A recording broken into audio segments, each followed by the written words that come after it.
It's 3:47 in the morning, and Theo is staring at a crack in his bedroom ceiling. One he's traced with his eyes so many times he could probably draw it from memory.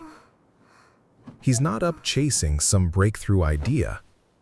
He's up because 6 years ago, in a meeting, he said something a little clumsy. And he still remembers the exact look on his coworker's face when he said it. That's the whole reason. Ask most people to picture a genius, and you'll get the same answer every time. Lab coat, unshakable confidence, someone who walks into a room and everyone just knows. It's almost never true.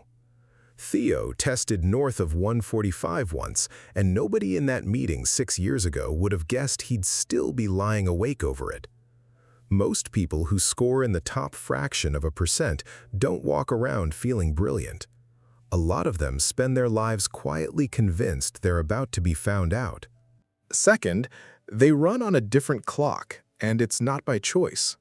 Theo has tried the whole morning person thing more than once, bought the sunrise alarm, lasted about 2 weeks before he was back to reading past midnight with his phone brightness turned down, like he's hiding from someone.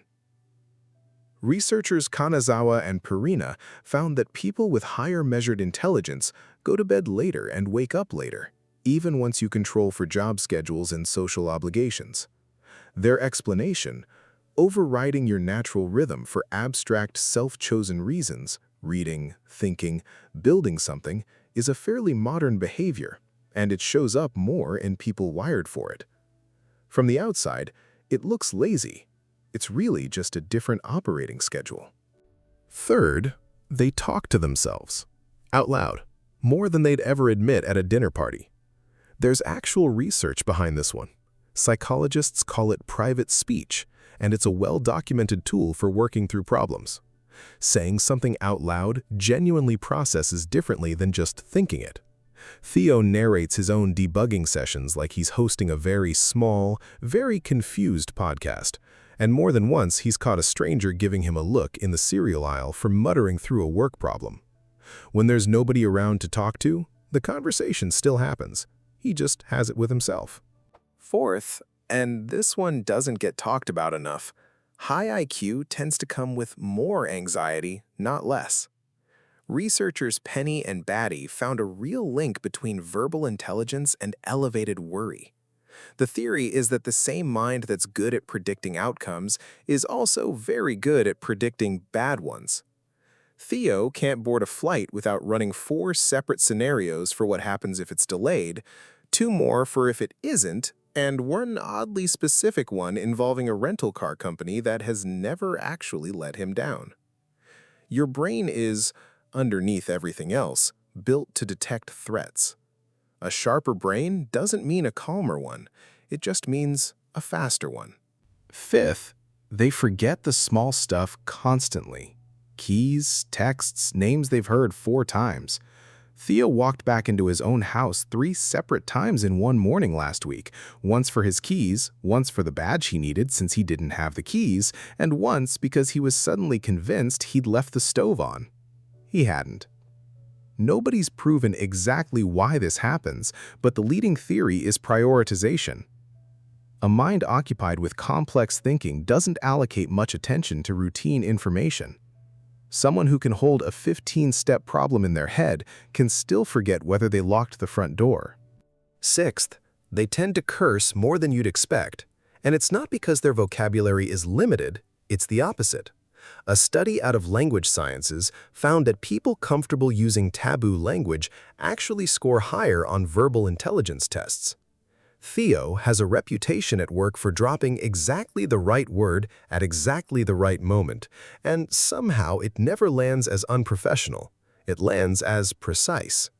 To people like this, words are just tools, and you use whichever one gets the job done.